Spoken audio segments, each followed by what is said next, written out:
Every fall, our population almost doubles. And normally that is a great thing. After a slow summer, we're excited to welcome all the students back. It brings new energy. It brings a lot of economic activity.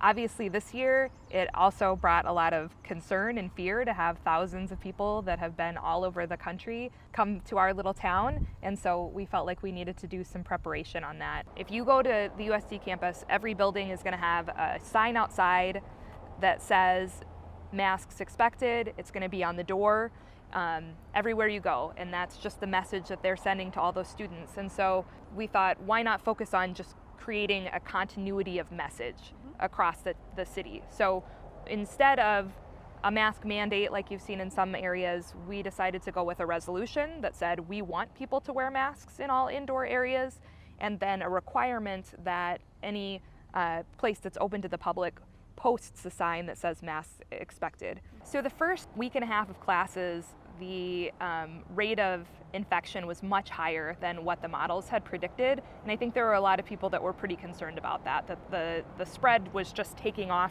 faster than we had thought it would. You know, we know that spread is mostly happening, again, off campus in places where crowds are close together. And so, you know, the university reached out to our chamber, and the chamber reached out to the businesses and just said, what can we do? At the beginning of the school year, typically you have a lot of students that come downtown, party, socialize, before they get into the grind of really studying, getting down to the roots of whatever their study is. So we looked at it as a proactive approach of going, if we have a hotspot, it's breaking out right now, let's kind of take a step back, and if we can help kind of slow this down or curb it a little bit. We took the approach of, hey, this Thursday, Friday, Saturday, Sunday, those 4 days closed at 10 o'clock.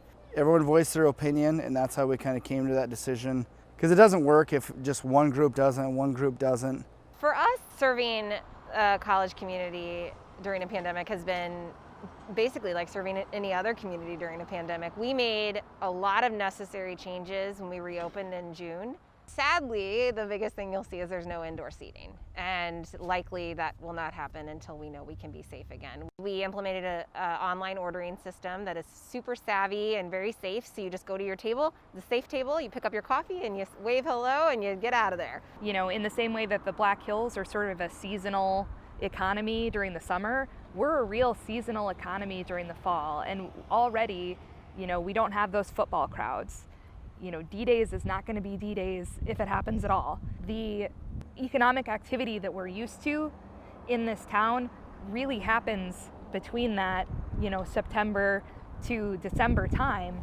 And in order to be around next spring, we have to at least have some steady economic activity. So, you know, I think there's definitely an understanding that if the university were to go remote, you know, we have businesses that may not survive the winter. Our sales tax receipts have been fairly steady, and that has been really reassuring. The thing obviously that's been really affected is our bed, board, and booze tax, the BBB, because people are not going to restaurants the way that they used to. They're not staying in hotels the way that they used to. They're not going to bars the same way that they used to. And so that's a fund that generally is used to promote the community. And that's taken a pretty large hit. It's you know, down about 25% right now. You know, someone comes to town for a football game. They're probably going to stop at a gas station. They're probably going to get food. They're probably going to get something to drink somewhere. It affects everyone across the board. When those dollars in those events aren't in town, it's going to affect the whole community across the board. It's not just one location. It trickles all the way down to, you know, do you continue having a dishwasher, or do you keep them on and try finding different things for them to do? So instead of having to re-find new employees for some of those positions that sometimes isn't as easy to find. We received a loan for the PPP, and that's how we kind of help maintain, keep all the staff who wanted to work.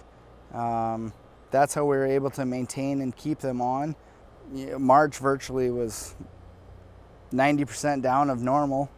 You know, then April and May, you're about the same until June when things started picking back up and opening back up and people started coming back out. You know, things are good. They are slower than normal, but on the same time, you got to think outside the box and find different ways to generate revenue for whatever your business is. So for us, you know, we've expanded more of our catering side, did a lot more takeout. We have good days and we have very slow days. We don't have those mega busy days that we did. This is not shocking that we're not as busy, and I think it's okay. It's obviously devastating in terms of how we were in, you know, end of February day versus now. By making some of the decisions we made, most importantly, no indoor seating, we are choosing to lose some money.